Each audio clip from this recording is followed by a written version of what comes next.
రాఘవులు ఒక నిరుపేద కుటుంబంలో పుడతాడు. కష్టపడి పొలం పనులు చేసుకుంటూ తన జీవితాన్ని చాలా సాదాసీదాగా జీవిస్తూ ఉంటాడు. అతనికి ఆస్తి మొత్తం ఆ ఊర్లో ఆ ఎత్తైన చెట్ల మధ్యన, కొండల మధ్యన ఉన్న ఒక పూరి గుడిసె. ఎప్పుడూ కష్టపడుతూనే ఉంటాడు. తను పాత దుస్తుల్లోనే కనిపిస్తూ ఉంటాడు. కానీ సౌమ్యమైన జీవితం జీవిస్తూ ఉంటాడు రాఘవ. ఆ పచ్చని పంట పొలాల్లో, ఆ పర్వతాల మధ్యన, అడవుల మధ్యలో సాధారణమైన జీవితం గడుపుతూ గ్రామ జీవితంలో తన ఆనందాన్ని వెతుక్కుంటూ జీవనం సాగిస్తూ ఉంటాడు రాఘవ. ఒకరోజు ఒక చెట్టు కింద విశ్రాంతి తీసుకుందాం అనుకొని రాఘవ ఆ చెట్టు కింద కునుకు వేస్తాడు. అంతలోకి తనకు కలలో పెద్ద బంగారు గుడ్డు, పెద్ద పెద్ద బంగళాలు, బంగారాభరణాలు, తను ధనవంతుడైనట్టుగా కలగంటాడు. అతని ముఖం ఆనందంతో, ఆశతో నిండిన భావాలతో వెలిగిపోతుంది. సంపద గురించి కలను కనటం ఇదే అతనికి మొదటిసారి. ఆ విధంగా రాఘవ అనేకమైన ఆలోచనలతో మోకాళ్ళపై కూర్చుని ఉంటాడు. ఆ చెట్టు కింద ఆలోచిస్తూ ఉంటాడు. ఒక పెద్ద సువర్ణ గుడ్డుని కనుగొంటాడు రాఘవ. అది చాలా తెల్లగా ప్రకాశవంతంగా ఉంటుంది. అది పచ్చిని ఛాయలో మెరిసిపోతూ ఉంటుంది. చూడటానికి మామూలు గుడ్డులాగానే ఉంటుంది, కానీ దాని మెరుపు సూర్యుడితో సమానంగా వెలిగిపోతూ ఉంటుంది. ఆ గుడ్డు చూడటానికి చాలా మ్యాజికల్గా ఉంటుంది. ఈ విధంగా ఆ సువర్ణ గుడ్డును కలలో ఏదైతే కలగన్నాడో నిజంగా తను ఆ చెట్టు కింద అదే గుడ్డును కనుగొంటాడు రాఘవ. రాఘవ ఆ మెరుస్తున్న గుడ్డును పట్టుకుని ఆనందంతో, సంతోషంతో పచ్చని చేల మధ్య నుండి అటు ఇటు గాలికి అల్లల్లాడుతున్నటువంటి పంట పొలాల మధ్య నుండి పరిగెత్తుకుంటూ వెళ్తాడు. అతని ఆనందానికి అవధులు ఉండవు. రాఘవ ఆ గుడ్డుతో ఇంటికి పరిగెత్తడం చుట్టుపక్కల వాళ్ళందరూ చూస్తూనే ఉంటారు. ఆ గుడ్డు తన చేతిలో తీసుకొని మరుక్షణమే తను సంపన్నుడైనట్లుగా చాలా ఆనందపడతాడు. ఆ రాఘవని సాదాసీదా సామాన్య జీవితం సాగిస్తున్నటువంటి ఒక పేద రైతు. రాఘవుడు, అతని మరదల పేరు ఆశ. ఆశ, రాఘవ ఇద్దరు కలిసి ఆ గుడ్డును టేబుల్ పైన ఉన్న ప్లేట్ పైన ఉంచి దాన్నే తదేకంగా చూస్తూ ఉంటారు. ఇద్దరూ ఆనందంతో మరియు ఆశతో ఆ ఇంట్లో ఆ గుడ్డును టేబుల్ పై నుంచి కళ్ళకంటూ ఉంటారు. ఎంత అవుతుంది? ఈ గుడ్డు అమ్మితే మనం ఎంతవరకు ధనవంతులం కాగలం? దీన్ని మార్కెట్కి తీసుకెళ్ళి ఎలా అమ్మాలి? ఎవరు కొంటారు? సరైన ధర పలుకుతుందా లేదా అనేవన్నీ కూర్చొని ఒకరినొకరు, ఒకరి కళ్ళల్లో ఒకరు చూసుకుంటూ దానిపైన వచ్చే డబ్బు గురించి ఆలోచిస్తూ ఉంటారు రాఘవ మరియు ఆశ ఇరువురు. ఒక రోజున వెన్నెలలాగా సూర్యుడు వెలిగిపోతూ ఉంటాడు. సూర్యుడి దగదగ కాంతిలో కూడా ఆ రాఘవ మరియు ఆశ ఇద్దరూ కలిసి మార్కెట్కు వెళతారు. అక్కడ వారికి తెలిసిన ఒక బంగారు వ్యాపారి కొట్టు దగ్గరకు వెళ్ళి నిలబడతారు ఆశ మరియు రాఘవ. ఆ కొట్టులో ఉన్న యజమాని, ఆ వ్యాపారి ఆ గుడ్డును అటు ఇటు చూస్తూ పరీక్ష చేస్తూ పూర్తిగా పరిశీలించిన తర్వాత ఆ గుడ్డును నొక్కి మైక్రోస్కోప్ తోటి పరీక్ష చేసి అన్ని విధాల టెస్టులు అయిన తర్వాత రాఘవ మరియు ఆశలు ఆనందంగా ఆ బంగారు వ్యాపారి ఇచ్చిన సొమ్ముతో చాలా సంతోషంగా ఆనందంగా బయటికి వస్తారు. ఆ సువర్ణ గుడ్డు అమ్మగా వచ్చిన డబ్బుతో రాఘవ మరియు ఆశ కొత్త దుస్తులు కొనుక్కుంటారు. చక్కగా ఇద్దరు పెళ్లి చేసుకుంటారు. పెద్ద బంగళా తీసుకుంటారు. మంచి సంపదలతోటి సంతోషంగా ఉంటారు. పశు సంపదను ఒకవైపున కట్టేసుకుంటారు. కోళ్ళు పక్షులు ఇంటిపైన ఎగురుతూ జీవితం సాగిస్తూ ఉంటాయి. ఆవులు ఎద్దులు ఇలాంటి పశుజాతిని ఒకవైపు కట్టేస్తారు. ఇల్లు సుందరవనంగా మంచి ధనవంతుడుగా వెలిగిపోతారు రాఘవ మరియు ఆశ ఇరువురు. కానీ ఆ ఊర్లోని వారందరూ దీన్ని గమనిస్తూనే ఉంటారు. ఇంత తొందరగా రాఘవ ఎలా ధనవంతుడయ్యాడా అని ప్రజలు రాఘవ వైపు అలాగే ఆశ వైపు కూడా చూస్తూ ఆలోచిస్తూనే ఉంటారు. రాఘవుడు కొత్త ఇల్లు కొంటాడు.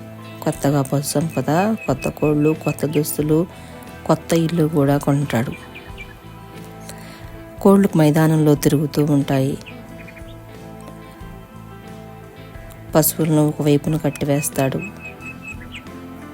కొత్త దుస్తుల్లో ఆశ మరియు రాఘవ చాలా అందంగా ఆనందంగా ఉంటారు.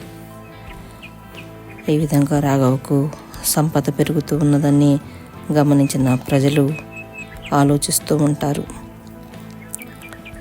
కానీ రాఘవుల్లో ఒక మార్పు కనిపిస్తుంది. దాన్ని ఆశ గమనిస్తుంది. గదిలో విండో పక్కన నిలబడి ఆశ రాఘవుని చూస్తూ పరీక్ష చేస్తూ ఉంటుంది. అతని ముఖం విశాలమైన సున్నితమైన భావాలు కనిపిస్తూ ఉంటాయి. కానీ అతని ముఖంలో ఏదో కొంత సంతోషం కొరబడినట్లుగా గమనిస్తుంది ఆశ.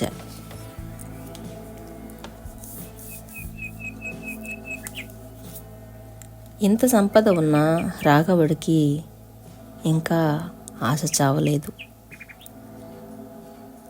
ఇంకా కొన్ని గుడ్లు ఉంటే బాగుండు, ఆ చెట్టు ఇంకా నాకు కొన్ని గుడ్లు ఇస్తే నేను ఇంకెంత సంపన్న అవుతాను అని దురాశతోటి తన మనసుతో నింపుకొని జీవితం సాగిస్తూ ఉంటాడు. ఉన్న సంపత్తోడు తృప్తి పడకుండా అత్యాశకు పోతాడు. ఇదే అతను అనుకుని చెట్లలోని పొదల్లో పంటలను విస్తృతంగా తవ్వుతాడు. చెట్టు దగ్గరకు వెళతాడు. వెనక ముందు ఆలోచించకుండా ఆ చెట్టు చుట్టూ బంగారు గుడ్ల కోసం తవ్వుతూనే ఉంటాడు. తన యొక్క అత్యాశకు పిచ్చి పరాకాష్ఠకు చేరుతుంది. అతని ముఖంలో నిరాశ మరియు నిస్పృహ, అలసట కనిపిస్తుంటాయి. తవ్వుతాడు. ఎంత తవ్వినా సువర్ణ గుడ్డును మాత్రం కనుగొనలేకపోతాడు. రాఘవుడు ఆ చెట్టు కింద కూర్చుని బాధపడుతూ ఉంటాడు. చెట్టు అతనితో మాట్లాడుతుంది. చెట్ల మాటలు తనకి ఒక హెచ్చరికలాగా అనిపిస్తాయి. ఆ చెట్టు చూస్తే చాలా పెద్దది మరియు పురాతనమైనది. కానీ దాని ముందు వైపు ముఖం స్పష్టంగా కనిపిస్తుంది రాఘవకి. అది సువర్ణ గుడ్డు గురించి తనకు కొన్ని సూచనలను, గమనికలను అందిస్తుంది రాఘవకి. ఇంతకుముందు ఒక గుడ్డు తీసుకున్నావు కదా, ధనవంతుడు అయ్యావు, ఇంకా నీకు నిరాశ ఎందుకు వచ్చింది, నిస్పృహతో ఎందుకున్నావు అని ఆ చెట్టు తనను గమనిస్తున్నట్లుగా భావిస్తాడు రాఘవ. తర్వాత వెతకగా తనకు చెట్టు మరో గుడ్డు ఇస్తుంది. ఆ గుడ్డుతో రాఘవుడు చాలా సంతోషపడతాడు. కానీ అది చీకటి మరియు నిరాశతో ఉంటుంది. అతని ముఖంలో మందహాసం, అతని చేతులు తన గుండెపై ఉన్నాయి. అతని మనస్సులో ఒక విచిత్రమైన అనుభూతి కలిగింది.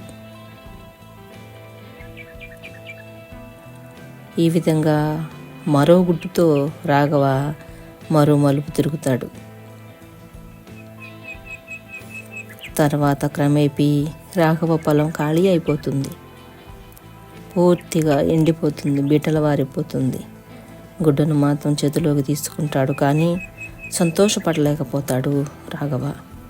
అతను ఒంటరిగా నిలిచి చెట్టుపై వైపు చూస్తూ ఉంటాడు. ఎంత పెద్ద సంపద, ఐశ్వర్యము ఉన్న రాఘవలో సంతోషం కొరవడిపోతుంది. పెద్ద ఇల్లు, ధనము, బంగళా, బంగారు ఆభరణాలతో నిండిపోయిన గదులు ఉన్నప్పటికీ రాఘవ మాత్రం నిరాశగా కనిపిస్తున్నాడు. అతని ముఖంలో విచారం కనిపిస్తుంది, కొట్టొచ్చినట్లుగా. అతని మరదలు ఆశ అతన్ని చూసి బాధపడుతుంది. ఇంట్లో ఆశ అతన్ని ప్రశ్నిస్తూనే ఉంటుంది. ఎన్ని ఉన్నా కూడా, ఇన్ని సంపదలతో తొలతూగుతున్నా కూడా మనం ఎందుకు మీరు ఈ విధంగా నిరాశగా ఉంటున్నారు అని చెప్పేసి ఒక రోజున ప్రశ్నిస్తుంది. అతన్ని నిస్సహాయానికి కారణాలు అడుగుతుంది.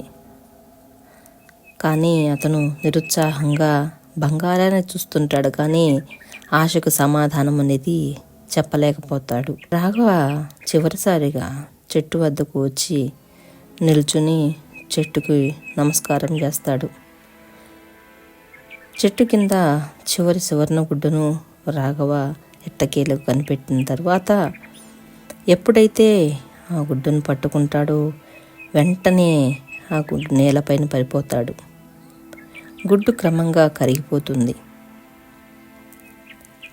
ఆ చెట్టు దుఃఖంతో చూస్తూ ఉంటుంది. అతనికి చుట్టూ చీకటి, మసిపారిన ఆకాశం, నల్లగా మారిపోయిన వాతావరణం కనిపిస్తుంది. శరీరం ఒక్కసారిగా నీరసించిపోతుంది. చెట్టు ఒక హెచ్చరికిస్తుంది. చెట్టు ఈ విధంగా చెప్తుంది,